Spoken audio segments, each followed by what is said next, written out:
Marfrig, con sus plantas de San Jorge y Villa Mercedes, potenciando su liderazgo en el desarrollo de la cadena de ganados y carnes, presenta al licenciado Ignacio Iriarte.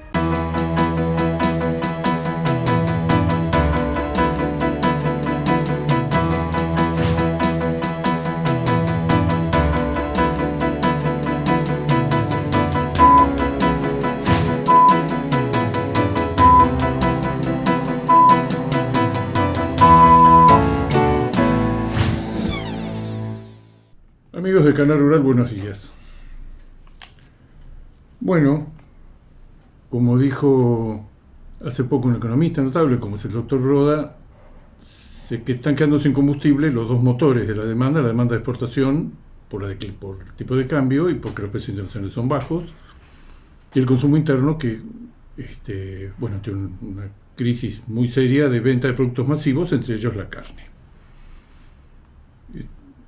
Parece en algún momento que se recupera de los 43-44 kilos, pero se recupera 1 kilo, 2 kilos, y esas expensas, con una faena muy baja, esas expensas de que la exportación aflojó. El último dato que tenemos disponible es el del mes de mayo, aflojó con respecto a los meses anteriores. Pero está planteado un panorama que va a ser difícil que cambie, que es una demanda de exportación que está en el orden del 28-30%, una demanda de consumo interno está en el 70-72%. Las dos están en crisis. El sector que teníamos más expectativas con este cambio de gobierno, que liderara una suba de precios significativo, especialmente para los criadores, que son los que hacen el esfuerzo más grande de la retención, el aumento del stock ganadero viene de la mano de los criadores. Esa expectativa que se dio porque se iba a liberar, y se liberó efectivamente los cupos, los límites, pero el congelamiento en el tipo de cambio, que cada vez está más en el tapete, si esto puede, cuánto tiempo más se puede sostener de esta manera.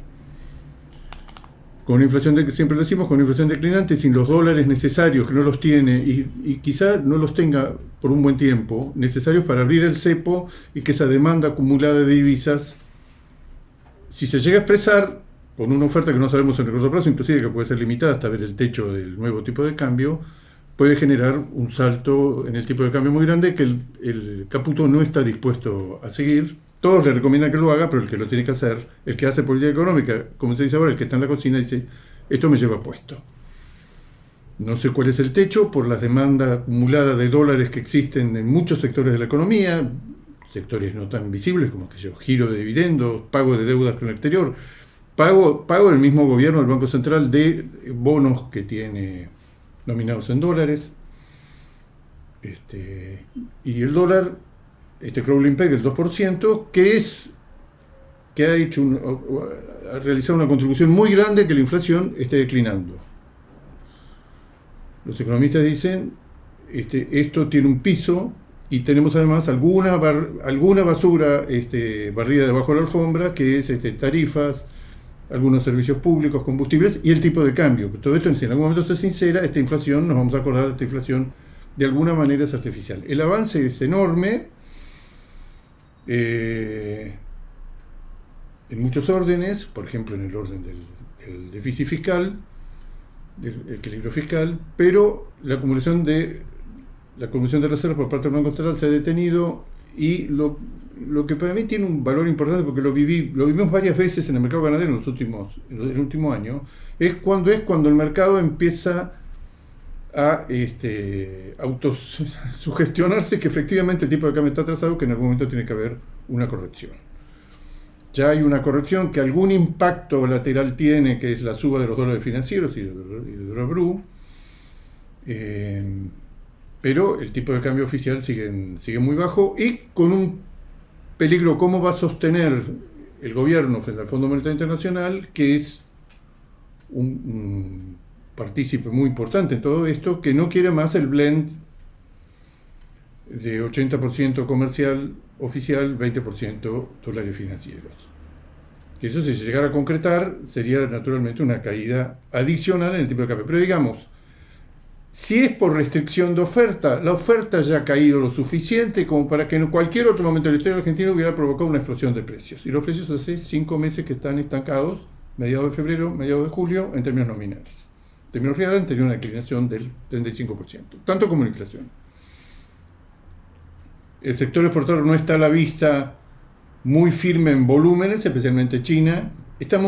Los datos de mayo indicarían que estamos reduciendo la exposición a China, que ya lo hicieron otros países. Lo hizo Uruguay y lo hizo Brasil. Bien por debajo del 50% de exposición al... Brasil, en los últimos datos que se conocen, exporta 220, 230 mil toneladas y a China le está dedicando 100 mil, pero en otro momento le dedicaban más de la mitad. Y Uruguay también. Uruguay ya está abriendo otros mercados. Siempre decimos que el mercado quizás se reformule el año que viene cuando se llegue a combinar que Argentina deje de liquidar, que China deje internamente de liquidar, que Estados Unidos se detenga la liquidación y que se detenga sobre todo, lo más importante, la liquidación de ganadera, la faena estratosférica que está teniendo Brasil. Hay muchas fichas para poner que el año que viene el mercado internacional va a mejorar. Además no es una interpretación mía, es la de nuestro conocido Simon Kilty, un consultor internacional, que dice: yo lo que estoy viendo es que está convergiendo para el año 2025 un cambio de fase del ciclo ganadero. Argentina no va a seguir liquidando vientres como ahora. Brasil no puede mantenerse con una faena del orden del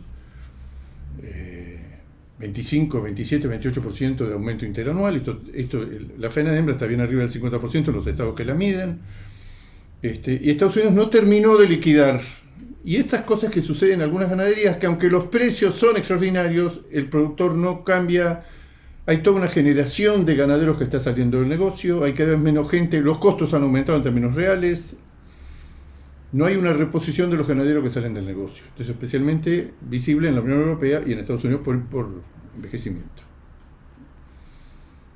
Con rodeos promedio, leíamos ayer un informe, 44 vacas por rodeo promedio de Estados Unidos, hay poca gente y sobre todo gente que tiene cierta instrucción, que quiera ir a cuidar un rodeo de 50 vacas a Wyoming o a Idaho o a Montana, los lugares desolados que hemos conocido, donde algunas veces se tarda un par de días en llegar en una camioneta 4x4, ahí están los rodeos. Los rodeos en Estados Unidos están muy atomizados. Pero digo, por ahora no hay una perspectiva de mejora en los precios. Los precios son medios, pero el tipo de cambio no es medio. Y China tiene una tendencia continua a hacer bajar los valores. Pero volviendo al tema de la oferta, esta oferta que tenemos hoy en día hubiera provocado en cualquier otro momento un salto en los valores. Los números que yo estoy manejando, que estamos manejando, los que estamos en esto, que es en base al tablero dinámico del SENASA, que tanta letra nos da, es que este mes con la faena acumulada, faltan 2 días hábiles, siempre se carga una cantidad de datos a último momento, pero digamos que este mes vamos a estar en el orden de una faena del orden del 1.000.000 de cabezas, con 3 días hábiles menos que junio del año pasado. Pero junio del año pasado, con 3 días hábiles más, matamos 1.300.000 cabezas, y junio de este año da toda la impresión que vamos a estar en el 1.000.000, o menos del 1.000.000. Hay una caída muy importante interanual, aún corrigiéndola por la cantidad de días hábiles. Otras economías continuamente están procurando de que agregarle a mejoras importantes en los índices de procreo, agregarle aumentos en los pesos. La tendencia natural de las ganaderías es que los animales, una vez que uno tiene un ternero, le agrega la mayor cantidad de kilos posible. Nosotros estamos a contramano, estamos en pesos medio de faena muy bajos. Históricamente la Argentina no despega hace 20 o 25 años de un peso medio que cuando es muy alto es 235 kilos, cuando es muy bajo es 225, y en estos meses estaremos en 227 o 228 kilos. No podemos corregir por el lado del aumento en el peso de faena, que tenemos un potencial extraordinario por la cantidad de terneros, terneras, novillitos, vaquillonas livianas que matamos. Pero digo, la oferta se presenta baja. Dentro de la oferta se presenta especialmente baja, esto es algo que lo siente la industria, que debe haber incidido, pues un novillo con papeles sale Hilton, pero salen un montón de cortes, deportación, el negocio empieza por ahí, pero si hay menos oferta de novillos, que es lo que está sucediendo en general. Yo los números que tengo de faena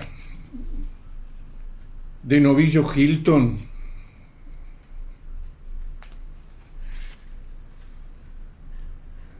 el año pasado en abril se mataron 92.000 novillos Hilton. Este año se mataron 86.000. Pero en mayo, el año pasado se mataron 122.000, este año 97.000. Junio no están los datos, pero muy bajos. Junio del año pasado se mataron 124.000 novillos, que es la media de los últimos años de la faena de novillos mensual. Hilton. Este año, contra 124.000 del año pasado, yo dudo que lleguemos a 85.000-90.000. Viene muy bajo, viene muy bajo. Eso es, podríamos hacer correr ríos de tinta por qué la oferta de novillo Hilton viene tan bajo, pero hay una tendencia que una cantidad, una proporción cada vez mayor de los novillos se termina corral, dejan de ser elegibles, una proporción cada vez mayor de los novillos son comprados como novillitos a los mismos productores, criadores y sobre todo recriadores, y el exportador lo mete en un feedlot propio, en un feedlot de hotelería, y lo compra con 280, 300 kilos. Se ha creado un mercado, es interesantísimo, esto es una especialización, hay sectores que están en recría y otros sectores que se especializan en terminarlos y darle la terminación que pide el mercado. Vemos los documentos que se elaboran por ejemplo en Australia, por ejemplo en Uruguay, cómo atacar el mercado asiático. El mercado asiático, la mercadería que va a tener más éxito es un novillo engordado, terminado a corral, y si es posible con la mayor cantidad de días posibles de engorde, que es, los 100 o 120 días promedio de los australianos. Se está quedando corto frente a los 200 días que, por supuesto, imprimen una alta proporción de novillos prime y imprimen un engrasado, un marmorado, que es lo que está pidiendo ese mercado. Nuestra carne es extraordinaria, nuestra carne los clientes la reconocen y demás, pero es evidente que ese mercado que ha explotado, que es el mercado asiático, pide otra cosa, que nosotros hemos empezado a producirla, pero en desmedro del novillo que necesitamos para cumplir una cuota interesantísima, importantísima, la cuota Egipto de 21.000 toneladas en el mercado europeo. Te hemos dicho varias veces, quedaron 2.000 toneladas sin cumplir. Pero digamos, desde el punto de vista de la formación de los precios, más a la oferta no se le puede pedir, estamos bien por debajo de los niveles de oferta del año pasado. La oferta se está abandonando en la comparación interanual. Tenemos que dejar de compararnos con el año de la seca, que por supuesto, hasta el año pasado estamos matando 1.300.000, y este año no sé si vamos a matar 1 millón, en el mes de junio, que todavía no terminó. Pero lo que estamos viendo es que la faena todavía tiene un espacio para bajar y ponerse al nivel de los años, yo llamo normales, años en que no hubo grandes cambios en la política económica, ni hubo liquidación, ni hubo retención, y sobre todo el tema climático no fue decisivo.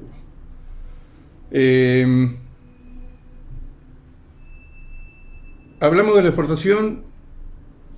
Esto que les voy a leer ahora es la relación entre salarios y carne. Salarios tomamos, es un dato imperfecto, es un proxy. Remuneración imponible promedio de los trabajadores estables. Esto se publicó hace poco, lo usó el presidente de la Nación para decir, señores, este indicador del Ministerio de Trabajo, la Secretaría de Trabajo, está mostrando que empezó la recuperación de los salarios, que va a continuar. Es probable que a partir de niveles muy bajos se recupere.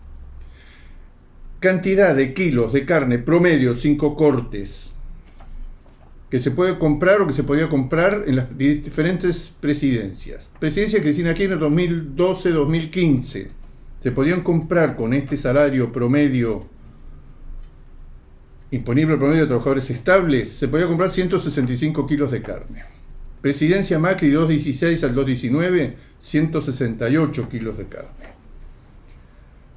Presidencia de Alberto Fernández o de los Fernández de 2020 a 2023, a fines de 2023, 129 kilos. Bajó de 165, subió a 168, bajó a 129. En abril, después de la suba importante de los salarios en términos nominales que hubo, se pueden comprar 109 kilos de carne. La progresión es 165, 168, 129 con los Fernández, 109 kilos en abril. Esto se va recuperando, precios de la carne estables, precios de los salarios subiendo. Vamos a una pausa, enseguida volvemos. Oferta reducida, demanda más reducida todavía, precios reales a la baja. Precios reales con respecto al pico de hace 2 años, pico irrepetible, el máximo de la historia, también se daba una serie de condiciones, el tipo de cambio no estaba tan atrasado, y los precios que pagaba China, que ya era un comprador extraordinario, eran mucho más altos. China, el último CIF que tenemos que hablar de mayo, el costo y flete de la mercadería carne sin hueso congelada, que es la mercadería más representativa, está en el orden de los $5.000, hace 2 años también 7.600. Y a ellos le vendemos el 75, ahora bajó yo creo que circunstancialmente en el mes de mayo. Precios reales de la hacienda con respecto al pico de hace 2 años. Novillo está 14% abajo. Novillito de consumo 20% abajo. Vaca gorda 22% abajo. Vaca conserva 38% abajo. Novillo Hilton 17% abajo. Ternero de invernada 28% abajo. Fíjese que las dos categorías que más cayeron, ternero de invernada 28%, vaca conserva 38%, son las dos categorías que vende el criador. El stock tuvo una caída importante el año pasado y ahora los primeros indicios que están surgiendo de la primera campaña de vacunación contra la aftosa 2024, que teóricamente mejorarían, tendrían que ser muy parecidos a los de fines del 2023 que dio la Secretaría de Bioeconomía, no sé cómo se llama. Y lo que estamos viendo es la primera provincia que tira los datos, que son provisorios y que hay que tomarlos con cuidado, pero son provisorios, pero está en un 99% la campaña de vacunación, es Entre Ríos. Y Entre Ríos tiene 230.000 animales menos que en la primera campaña de vacunación del año pasado. Y cuando se le pregunta cuál es el motivo, es la seca.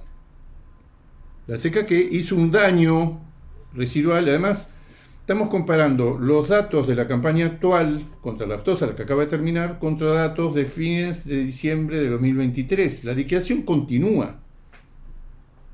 Pero lo que yo sospecho, pero sospechamos siempre desde el principio, que los datos de stock ganadero, no sospechamos, nos surgen muchas dudas de por qué el stock ganadero y los índices de procreo en el año de la seca, el peor en los últimos 70 o 100 años, la gran parte de la zona de cría, que encima, zona de cría que venían de 3 años consecutivos de seca, que el impacto haya sido tan bajo sobre el sector ganadero, cuando vimos lo que pasó en muchos otros rubros, especialmente, por ejemplo, en la agricultura. ¿Y qué quiero decir con esto? Vamos a mirar con especial atención los datos, que son datos en bruto. Los datos de vacunación, por algo los depura SENASA o Bioeconomía antes de publicarlos, como stock ganadero. Pero hay un dato que nos resulta muy importante, muy interesante, que es que con la misma metodología todos los años decimos cuántos terneros se destetan y encontramos al otoño de cada año. El primer dato que tuvimos fue el adelanto de la vacunación al pie de la madre, que dio mucho menos, dio como si la seca hubiera impactado muy poco, dio un 5 o 6% menos de terneros, cuando lo que esperábamos era el 10%. Bueno, Entre Ríos lo que está mostrando, son datos provisorios y es un anticipo, es que probablemente la cantidad del stock ganadero y de ternero, que es una provincia de 4.200.000 vacunos, no es una provincia menor, que tendríamos que mirar con atención los datos de vacunación, que vuelvo a repetir, son del otoño y los otros datos son de fin de año pasado, bueno, 3-4 meses de diferencia, pero la liquidación continuó. Pero básicamente que lleguemos a encontrar una merma, una sospecha que tenemos que comprobar, que encontremos una merma en el número de terneros destetados por vacunación, no por cálculo de stock.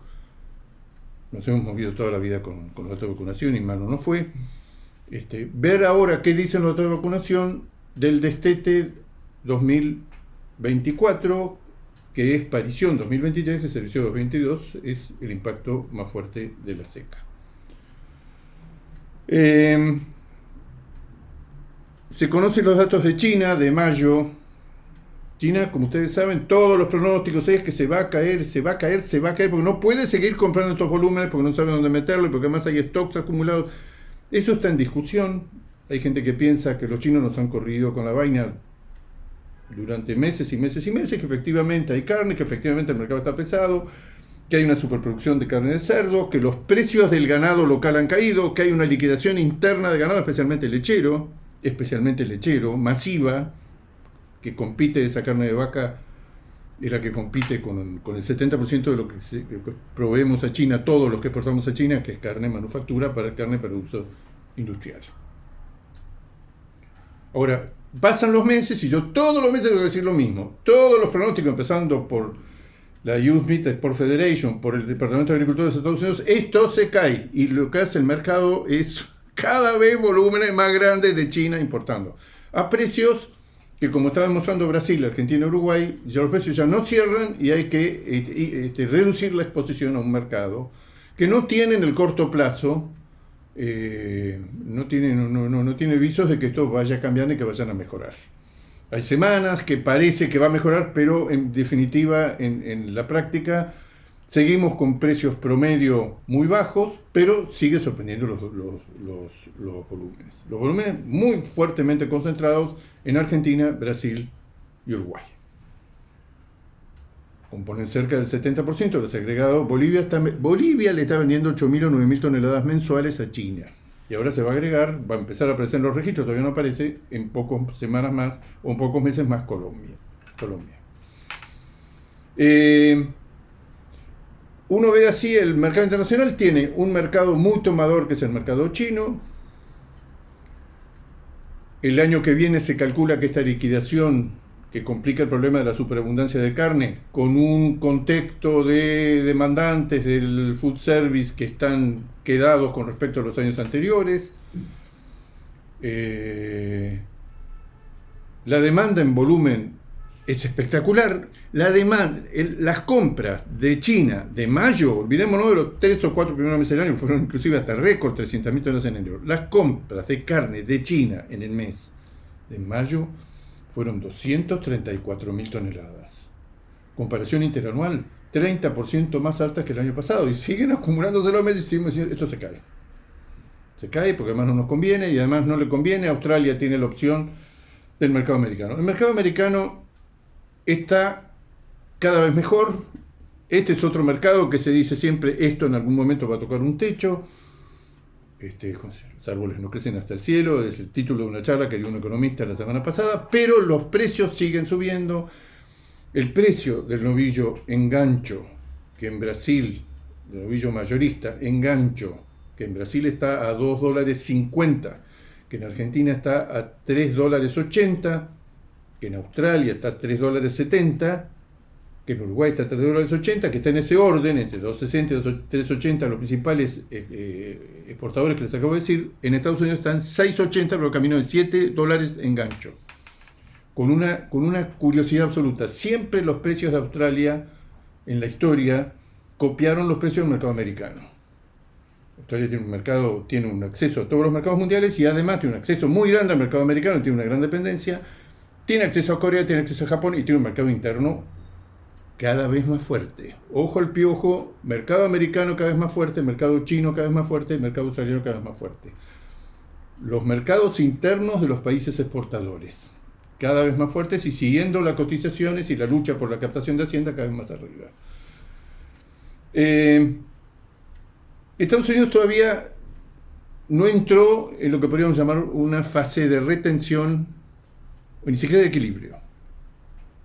O sea, todo el mundo es optimista con respecto al mercado americano porque la economía americana parece a salvo de la desaceleración de la economía mundial. Y porque además en el caso de la ganadería americana, lo que se está viendo es que es la fuerza de la demanda, que no es un problema de oferta, es la fuerza de la demanda. Los americanos no comen cada vez más carne porque tienen menos carne. Pero la oferta no es el factor decisivo. El factor decisivo es que quieren comer cada vez más y no hay, y eso se expresa en el precio. Y están dispuestos, el famoso willing to pay, a pagar más la carne que consumen, a premiar un corte con determinadas características. Estados Unidos, ellos dicen, los ganaderos, que han interpretado en los últimos 10 o 15 años, y por eso los precios no hacen otra cosa más que subir, cuáles eran las necesidades reales del consumidor americano. Este proceso parece que este romance entre la producción en Estados Unidos y los consumidores parece que no para más. Ahora, Estados Unidos tiene, no voy a decir un talón de Aquiles, pero tiene un sector donde tiene una gran dependencia del mercado internacional, gran discusión entre productores, gobierno, formadores de opinión, universidades, extensionistas, todo. ¿Por qué Estados Unidos, que es un gran exportador de carne, tiene que importar, este año va a exportar, por decir volúmenes, 1.300.000 toneladas y va a importar 1.800.000? Los ganaderos, los más belicosos en Estados Unidos son los criadores? Los criadores dicen, ese dato es falso. No es que tengamos un desbalance de 500.000 toneladas entre carne, entre 1.300.000 toneladas muy valiosas que exportamos y 1.800.000 que importamos a bajo valor. Nosotros importamos además grandes volúmenes de ganado en pie desde Canadá y México. Y cuando uno arma todo el balance, lo que muestran es que Estados Unidos, en carne, eso se modela mucho porque Estados Unidos exporta a valores muy altos e importa a valores mucho más bajos. Pero que en volumen Estados Unidos es fuertemente deficitario de carne. La explicación que siempre le hemos dado acá, Estados Unidos produce un novillo, una vaquillona, en la faena, en la despostada produce entre 65 y 70 kilos de trimmings altamente, los fatties, los altamente grasosos. Un componente de grasa altísimo que así como está, tiene un valor de mercado que es hoy, que es el récord de la brecha, es 1/3 de un trimming magro 90%, que lo pueden comprar en el mercado interno, que cada vez menos, porque lentamente la liquidación de vacas y de toros está decreciendo. Pueden usar cortes magros de tipo de cortes intermedios de la rueda o del delantero, que cuesta muy caro hacer picada con eso para corregir esos 50-50, esos 50% carne y 50% grasa que producen. Siempre recordando que en Estados Unidos este es un fenómeno que se está extendiendo a todo el mundo. El 45% oficialmente se consume como carne picada. Muchos especialistas dicen, en realidad el consumo, con todo lo que las amas de casa compran y pican en su hogar, el consumo de carne picada en Estados Unidos probablemente hoy esté en un piso del 55% del consumo total de carnes. La vaca sagrada es la picada con lo cual se hacen todo tipo de platos, no solo hamburguesas, pulpetas, albóndigas, salchichas, fiambres, tucos, pizzas, todo tipo de preparados. Entonces, Estados Unidos tiene una alta dependencia para poner en valor esos recortes de despostada, esos trimmings que son 50% grasa, 50% carne, los 50-50, necesita sí o sí, en una proporción de 5-1 de una mercadería local o importada, sea vaco toro local, sea cortes del cuarto delantero de la rueda local, o sea mercadería importada de Australia y Nueva Zelanda históricamente, ahora se agrega Brasil, se agrega Argentina, se agrega Uruguay. Necesita una mercadería para corregir y poner en valor esa enorme cantidad de recortes de despostada que produce, que así como están, valen un tercio que la mercadería que se importa o que se trae con 90% de chemical blend. El mercado americano está muy tomador, con precios muy interesantes. Argentina tiene la limitación que tiene 20.000 toneladas, pero lo que se está viendo es que semana a semana, eso lo están viendo todos los que proveen, que cada vez es mayor la diferencia entre lo que vale el precio interno local de Estados Unidos y lo que vale en el resto de los países proveedores. Recuerden que uno cumple la cuota, Argentina cumple la cuota de 20.000 toneladas y pagando un arancel del 26,4% puede venderle volúmenes adicionales a Estados Unidos fuera de cuota. Amigos de Canal Rural, será hasta el próximo jueves. Marfrig, con sus plantas de San Jorge y Villa Mercedes, potenciando su liderazgo en el desarrollo de la cadena de ganados y carnes, presentó al licenciado Ignacio Iriarte.